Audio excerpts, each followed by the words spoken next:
share like two things that I've learned from you in our last conversations, and like use that as an intro for you to dive into how your life has been throughout the last 2 to 3 years. Okay. So like after the pandemic and after like the full opening after lockdown, right? And so like we've recorded 2 times, I think. So it was first for the transformation journey when it was like part of the Reader Lounge and those projects that I had, and then the second time, which was more of like similar conversation, but it was like I was maybe 2 years older at the time, and so right now I'm 20, so it's like 5 years older. So you're 20 now? Yeah, I'm 20. Okay, awesome. Yeah, and then so like two things I learned was like first, I was about to get to high school, I think, when we first recorded. Yeah. And you told me like to really focus on being friends with everybody, like, and like keeping an open mind, right? Yes. To meet a lot of people, like really like open up and interact with people to learn things, right? And to keep moving from that. And so that's something that I've done in school, in this like other business networking events that I've gone to online through podcasting, things like that. And then so like that's the first thing. And then the second thing is these idea that you share or that have shared a lot in the past of momentum, right? Yeah. Which is something important, and I do want to know like what importance that has in your life right now. But like those two things are two pillars of many things that I've done over the last years. So like again, thanks for also sharing those ideas like very in a very concise way with me. But yeah, like through that lens, like how has your life been in the last 2 to 3 years? Like who have been people that you have met or interacted with, and also like what has where has your momentum been leading you? Well, I think the biggest change from the last couple of years, from when we last spoke to now, is I've learned that you really always have to be reaching out and creating opportunities for things that you think you're not quite ready for. Because the more I do that, I'm literally just creating more luck and more momentum. And basically, the more effort you put into anything, that will generate more momentum. And that is how you create your own luck, and that elusive idea of luck that some people feel like. Some people don't feel like they have luck, and some people feel like they do. But luck is really just disguised as like massive volumes of work and continually showing up, and that creates luck. So I kind of took a little bit of the momentum piece, tied in luck, because I do feel like there have been a couple of lucky breaks over the last couple of years, but it's come from massive amounts of just building this Rosedriive brand, day by day. And I think the last time we spoke, I hadn't even really started touring yet since it COVID, was like maybe early 2022. So it was like like I'm not sure if you had gone to Europe or anything like that to like shows or anything. Like you were just in the US, I think. Yeah. I had a previous DJ brand. Then COVID happened, and then I think I basically had one tour, and then we had that podcast. That's most of it. Yeah, and then that's the second thing that I want to like dive into. So how has your career as a DJ shifted from like that pre-pandemic stage? Then like during the pandemic, it was a mix of like you doing podcasting, and then also like creating your personal brand online, mostly on Instagram, I think, right? Yes. And then after the pandemic, like the things that you have been doing. So like specifically before the pandemic and after the pandemic, what have been like some key changes for you? Yeah, I think the key changes that I've made is kind of trying to understand what really the world wants and an experience from a DJ in a live setting. Before COVID, I had like a very clear idea of the type of music that I wanted to play. And it was very much around what was popular when I first discovered dance music in 2014, 2015. A little bit more of like this like 1, 2, 3, everybody hands up, jump, big room, like crazy energy EDM. And now it's more about like a vibe that you try to create, get people moments to like sing along throughout the show, really transitioning myself more into like a performance skills-based DJ rather than like, let's just jump around and go as hard as humanly possible for 60 minutes.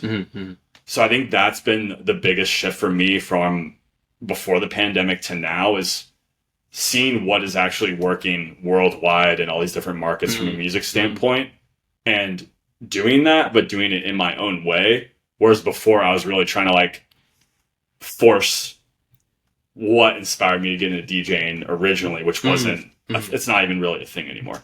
So I think that's the biggest difference of like my mindset around building the brand. No, and the highlight I would add to that is that we're recording this in Madrid, so like it's an interesting thing that you mentioned, like finding what people like all around the world, because like most of the shows, most of your shows are in the US. Then you like in the last weeks you performed here and in Italy, right? Italy, yes. And then you went to Bratislava and those places. Italy. Yep. Bratislava split. How does it change from like the shows here to the shows in the US? Like, what's the maybe also preparation that you need? Because maybe there, like, since it's also an English speaking audience, it's easier for you to connect also like through like speaking to them actually, compared to here where many people are just there maybe for the music, not necessarily for like learning things from you, like what do you do or where have you played before or things like that. So yeah, how does it change like going to places that are not English speaking places or countries, and also like yeah the audience and like the vibe that you get? How's that? I would say that a lot of the crowds that I play for in Europe do have a lot of Americans that are there studying abroad. I think the biggest difference is understanding what type of room you're in and what that crowd needs in that size room and what the production is like. If it's, a smaller room, you can almost go harder with the energy if everybody's like really close to you. If it's more spread out, that impacts the type of drops and the type of energy that I want to bring and the type of music. I would say the style and like layout of the room almost matters more than the part, like the where I am in the world, honestly. I don't change up too much based on where I am in the world. At least as of right now, hasn't been too much of a difference. And then how about I mean that's like a different scenario, right? But like recording the like video sets that you have been like posting on YouTube.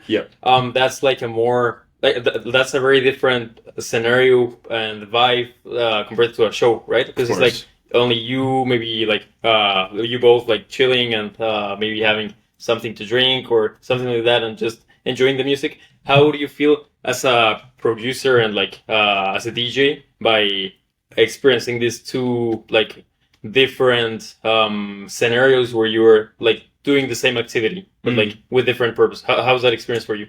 Totally different strategy in a club versus a YouTube DJ set where it's where we filmed in Annapolis, Maryland on a boat. We did one in Bratislava, Slovakia, and then Split, Croatia.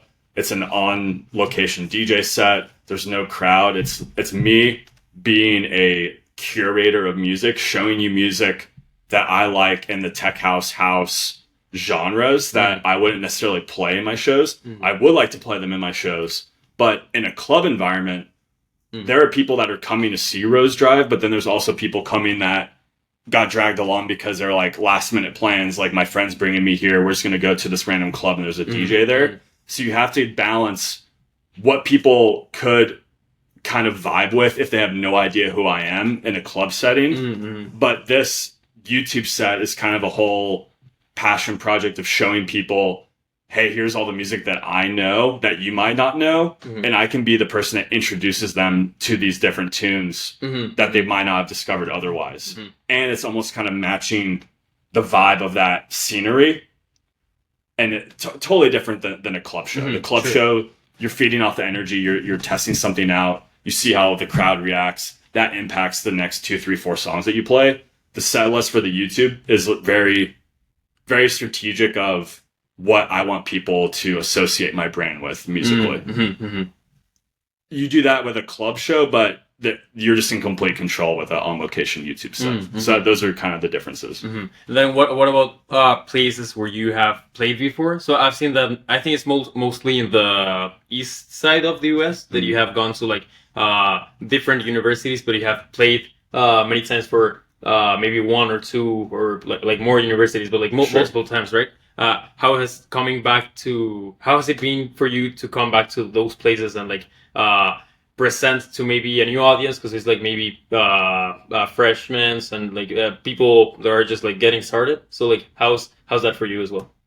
It's a really interesting experience. I mean, you can kind of get an idea of what works in different college campuses or different cities. I would say that my approach in the U.S., if it's in the Southeast versus like a show in the Northeast around Boston, New York City, that's a bigger difference than like U.S. versus Europe. Really? Yeah, I think so. I think it's definitely more different in the U.S.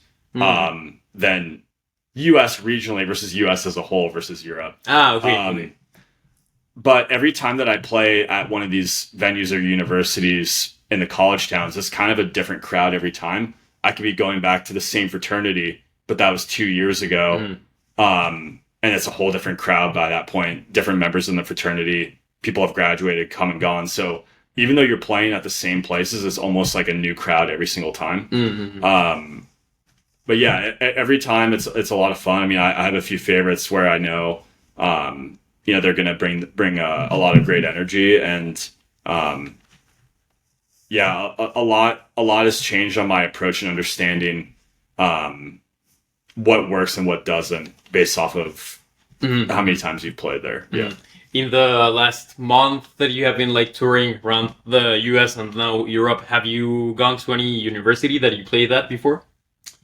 Yes, we did University of Tennessee. I've done that a handful of times, and that's always a good show. University of Georgia. So, for example, with Tennessee, did it happen that like you experienced that change of like having a different audience and like needing to provide something different and not necessarily a new vibe, but like new, like refreshing the vibe in some way, I think.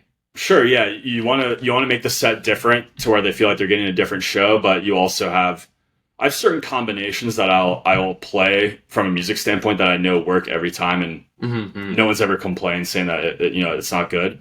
Each of the shows at Tennessee have been really different. The first time I played at one fraternity where the stage was really high up and way above everybody and was really elevated. Then a second time where I played at this fraternity that I just played at, where it's more of a boiler room set. Everybody was really closed in and close. Then this third time, that same fraternity completely like ramped up their whole production, made it like a festival feel. So even though it's the same place, it's the same school, totally different. All three shows, totally different vibes, and there's a lot of different social networks within these different universities. So you could really play a different fraternity at each school each semester for 4 years and play for entirely groups of people, like entirely different groups of people. So I'm always fascinated by that, like all these little sub networks within schools. Getting back to that first point that I made about the thing that we talked about in the first podcast about like connecting with a lot of people and being friends with everyone, to put it in some way. Is that something that you have kept in mind or kept as part of how you operate, like maybe in the connection side, for example, after you perform and how you connect and chat with people? Sure. Is that something you still do, like to focus on that?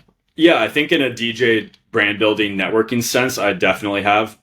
I think most DJs are super hyper focused on like, I want to play in London, Amsterdam, Las Vegas, where I see the value in touring and playing anywhere in the world. So even if it's a place in a city that I've never heard of, I'm always down to go if it's going to be a good show. And that's just because like I think the more shows that you do, the more momentum that you display online, the busier you are, the more that you can charge for the shows. It all kind of feeds into each other. So it is from a non-selfish standpoint of valuing every opportunity, but it is also strategic as well because yeah, I mean, obviously the more shows you do, the more in demand you are, then it all just kind of feeds into each other. Yeah, and then getting to that second point of like momentum, and then you mentioned luck in some way, right? And really taking opportunities as you go to create more like space for luck. In the second podcast that we recorded, one thing that I like, so like from the conversations that we have had, something that I have enjoyed is to dive into like the physics part, because you studied physics and this is something that I enjoy. So, For sure. And I remember that in that second one you mentioned that I think it was quantum physics, like some area of physics that you have like this in the very like micro level, you have different like energies that are like sparking, and then all of that adds up, and then you have like a quantum leap. I think that's the Yes. that's Yeah. the name. So it's kind of like that, right? As well, like creating this energies that can create luck or opportunities for you later on. Yeah, I think for the sake of this podcast, I'll keep it in a momentum standpoint. So the momentum equation in physics is like P equals mv, P being momentum, M being mass, and V being velocity. So I kind of equate it as mass is like the music you put out, the remixes you put out, the content you post online, all of the shows that you do, all the impressions that you make in person at those shows, and then all the impressions that you can make from the content from those shows online. So that's like the mass within the momentum frame. Then the velocity is the rate at which like all those things are happening.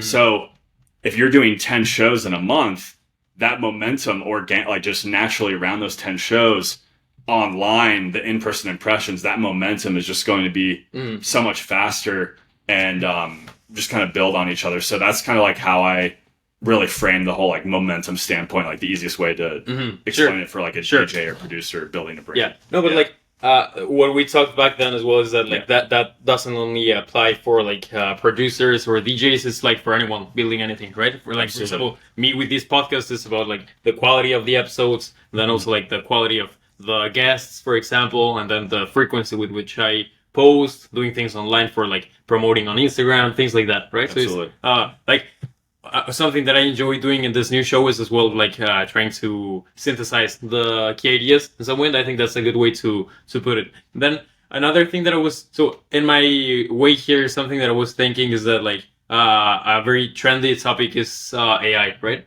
And I've heard a lot of people in entrepreneurship or podcasting or engineering like talking about the impact of AI and like these new technologies. But I'm curious about like your standpoint as a DJ, like maybe how you have used AI or how it has impacted what you do, like positively or negatively, like to create music, to create the vibe. Like how has that been throughout this last year, maybe?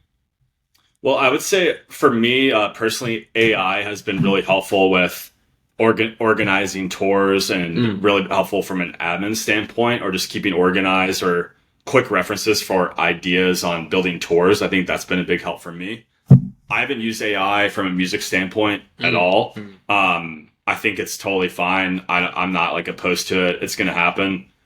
I think it's going to be really hard to make an experience or make music that's really like magical, like the best stuff in the world. I think you can make average sounding tracks that check the box, like, okay, this sounds like a professional song through AI. There are definitely ways to do that. My way to combat that is that my style of DJing, I do 2-deck, 3-deck, 4-deck mixes throughout my show. And I don't think that's something that you can replicate through AI, because you're feeding off of how that crowd energy is going based off of the recent tracks that you made. You have all these tracks organized based on the tempo, the key, how like doing it live in real time. I just don't know. I don't think you can replicate that style of DJ in AI, personally. Yeah, I mean, maybe some could argue that with like data analysis and like including sensors or things like that, you can measure like different things of the audience. But the things there that the thing there is that you can measure like things like how people get hyped or things like that, not necessarily feeling the actual vibe, right? Not necessarily like getting the feeling of someone enjoying it, because like that's something very human that you like need to be there and to like flow through that feeling. Exactly. I can't explain why I play songs at certain times. It's just I'm in the flow and it's just happening.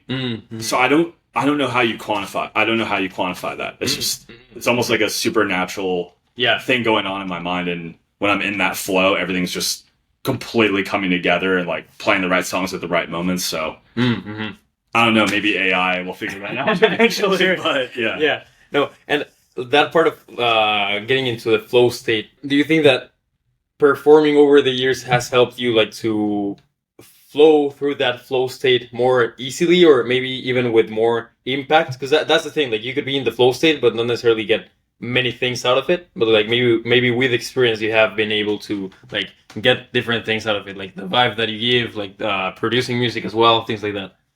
Yeah, I think it all comes down, like everything in life comes down to like reps and sets. It all comes down to like how many times have you done this? Have you been in this situation before? Are things going well? Are things not going well? And if things aren't going well, recognizing how to change the momentum and the whole energy of a night, because you have something that you just know works every single time. No matter what time of night it is, no matter what city you are in the world, you have kind of this safety blanket that will work no matter what. So I do think that in our industry right now, there's a lot of up and coming artists that are really good producers, or they go viral on TikTok and they get a lot of opportunities because of that. But you put them in the limelight in a packed crowd, and they almost don't know what to do in the situation. They might have one song that everybody knows, but can they keep everybody entertained for 90 minutes or 2 hours? Two very different things: being a really good producer, a technically sound DJ, and then being a performer. It's like those are three totally different things. Do you think you're more on the like performance side? I'm figuring out the producer side as I go. I'm really confident in myself on a DJ skill side and a performer side. I think I really have those down. But the producer side is going to be like a continual journey, like as we go, depending on what's popular, what I want to play in my sets. It's kind of always changing where I want it to go. But yeah, I think the performer and DJ side, I'm pretty confident about for sure. Cool. Then there are two more things that I want to dive into before getting into like the last three final questions that I usually ask all of my guests. Okay. But yeah, like the two topics. Firstly, like, well, no, actually, the second one first, because like you were just mentioning how you have been focusing on providing the vibe to the audience, right? And this different areas and skills of, well, as a DJ that you have been focusing on and developing in different extents, right? What does the future of your career look like to you? Like, what's your vision? Because I remember, for example, I think it was in the pandemic, maybe 2021, that you were releasing a lot of songs on Spotify, on SoundCloud. Yes, yeah. And so I think that was more like on the producer side, right? But then right now you have been focusing more on giving on shows and like performance. So what's the future like for you? Are you also planning on like creating new songs, releasing them? What's like your vision for that? Yeah, I mean, in a perfect world, I want to be making and releasing music as consistently as all the touring. But I mean, you've met my whole team. It's myself and tour manager Joe right now. So moving forward, it's going to be really trying to build a team, people that can help me do the bookings. I mean, we have one day off today in Madrid between shows in Europe, and then we fly to the U.S. and have a show at University of Alabama tomorrow. So really right now, it just comes down to how much time in the day do I have to kind of do all of these things myself. Really, I think vision-wise, would love to release an EP, like multiple tracks, 3-4 tracks, all at once sometime in the next year. Would definitely like to get back to releasing music every month. But with all the touring, it's hard to make all of it happen all at the same time. And I've had a couple of periods where we've had a lot of shows and a lot of music happening at the same time, but you have to kind of go back and forth right now just with the limited time. But yeah, I think moving forward in the next year, I have a big focus on Europe. I've had a lot of good response from the shows that I'm doing here, working on a big tour in Europe for summer 2026 right now. Cool. So, any chance you're going to Mexico City for the World Cup and maybe a show there or something like that? It's totally possible. I haven't had no conversation specifically about Mexico City for the World Cup, but would be amazing. I love Mexico City, and huge market for music and house music, tech house. So sure, yeah. No, that's just because I remember that I like before moving here, I was asking you if you were gonna perform anytime in Mexico City, because that was like my way to be able to like go to a show, right? But like now being here is like easier to also just move around whenever you have a show here. For sure. And getting to the last topic, another thing that I have always liked about how you move and what you share and the like your brand is really your focus as a DJ, not only like on performing and partying and like the whole DJ side, but also like on the more personal side, focused on like wellness and like time management. How has that been for you recently, specifically like in these weeks that you have been touring? And yeah, also like maybe some routines that you've got. And I know that it's like hard to keep a routine because you're moving a lot, right? But how do you handle that right now? I would say routine wise, it's very different on tour versus when I'm at home. On tour, the key routine is still hitting the gym no matter what. That keeps my energy on point for the shows and helps me sleep after the shows, things like that. And we go to the gym any day that we can on tour. Inevitably, sometimes because of a crazy travel day and you have a delayed flight and things get pushed back, maybe you can, and we just have to drop our bags off at the Airbnb and then go straight to the club. That happens. But really, I would say when I'm at home, I have a very strict schedule. I time block everything. I know, like, hey, I'm going to do this routine in the morning. I'm going to go to the gym at this time. I have this time set aside for music, this time set aside for booking calls. While we're on the road, it's a little bit more all over the place and just kind of plug things in here and there. But one of the first 2 to 3 things that I do every day on tour is we go to the gym.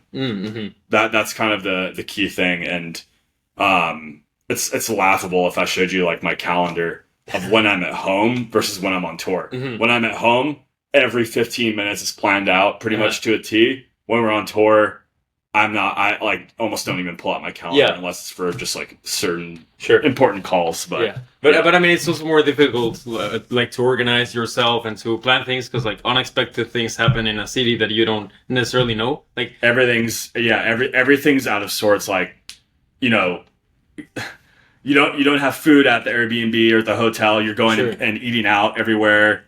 You go to the gym, and the next thing you know, like there's a line for the 1 day passes, and you have to fill in all the info. And the gym time ends up being like an hour and 45 minutes when you plan for an hour. And or like, so there's just a lot of things that just take longer when you're traveling versus when you're at home. Or just like myself before recording this, like going to the other side of the city instead of like to the location of the Airbnb. So yeah, things like that. Cool. Then 3 last things that I would like to get into, and this is just like rapid fire questions. And yeah, the first is, what is a different recent discovery or lesson that you have had recently? Like that can be related to being a DJ, to anything really. I would say this is going to sound so random, but I think because we talked about the gym, it's just something that I've been doing. I think lower back extensions in the gym, if you're a DJ, is like the number one thing that you can do for just health as a DJ, because I'm 6'4", I'm pretty tall. A lot of the DJ tables are too low for me. So over the years, I've kind of had back problems in my lower back. And I started doing a lot of lower back extensions. Is that the one where you fix your legs and like just go like this? You fix your legs in and then you're going down like that. Yeah. So your legs are here and you're going up like that.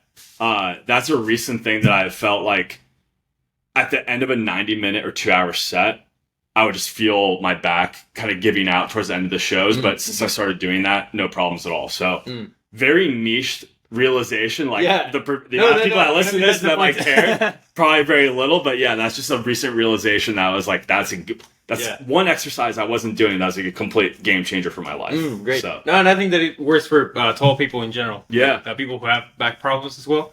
Absolutely. Then the next thing is, what is a book, video, movie, music, anything that you have watched or consumed recently that you enjoyed?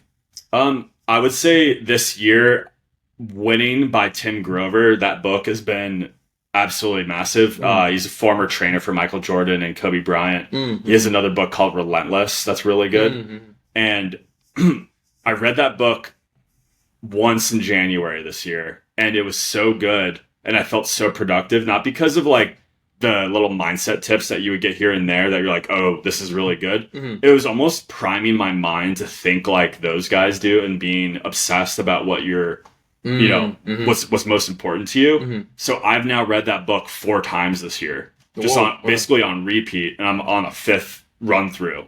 And I don't read it every day. I don't read every day, but I'm looking there because is it over? It's over. It's in my bag over here. Okay. Yeah. But yeah, Winning by Tim Grover, I think it just shows the level of obsession that the top performers in the world really had that almost make you seem crazy to that, you know, the average person, but that's what it takes to really do what you want to do, if it's something like music or pro sports or, you know, creating something. Yeah, any type of like pursuit or project in which you're trying to create something. Exactly. Do you follow? I think you do. Zach Pogrove, the guy with Zach Pogrove, yeah. Have you been using Aura for running? I stopped for the gym or something. I haven't been using Aura, but it looks like a great app. I'm a big fan of Zach, and Yeah, cool. I haven't tried it yet, but I'm planning on maybe running next week and like testing it. And then the last thing is, so my podcast, as I told you, is called Coffee Lounge, and that led me to this question of like, what's your favorite type of coffee? And that can be a coffee, like a specific drink, a specific type of bean, if you want to like get very technical, and also like a situation in which you enjoy drinking coffee, like maybe in the morning or like in the airport, So if you know of a DJ who tours internationally that's not addicted to coffee or caffeine, let me know who that is. My go-to coffee is a double or triple espresso. Whoa, triple espresso? Oh yeah. Whoa. Yeah, that's what I'm saying. DJs, we're always on the go. Yeah. You got to have a coffee or something before you work out, for the show, after a long flight, to just keep things going, because you gotta do work on the go.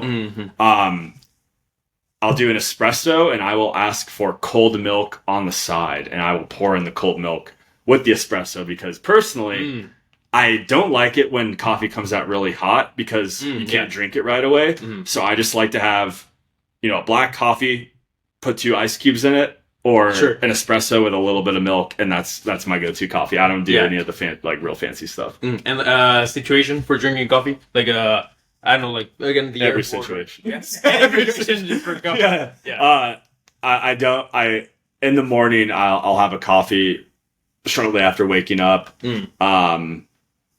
I drink a lot of coffee, so there isn't like a specific situation. It's almost like any situation. It's also like routinary. That's the thing that doesn't change even if you're traveling or anything. Yes, coffee's definitely part of the routine. Yeah. Cool. Well, it was really a great conversation. It was a fun conversation. Is there anything else you want to add? Anything else you want to mention?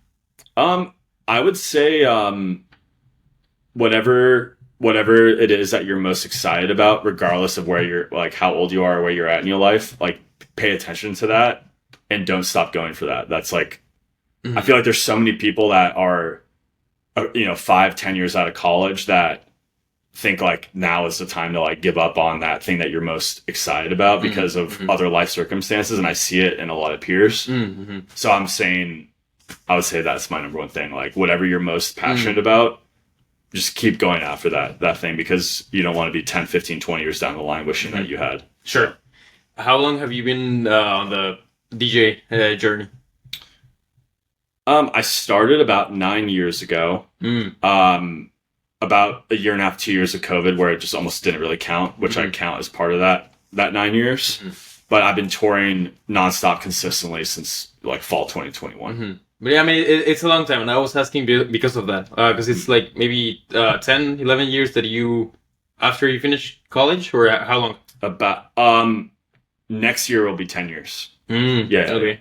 I mean, I was asking because of the thing that you just said. So I mean, it's good to see. It's good to have you as an example for like following that passion and that excitement. So, exactly. So yeah, cool. So it was fun. Thank you, Jimmy. Yep. Thank you. I mean, great time. Thanks.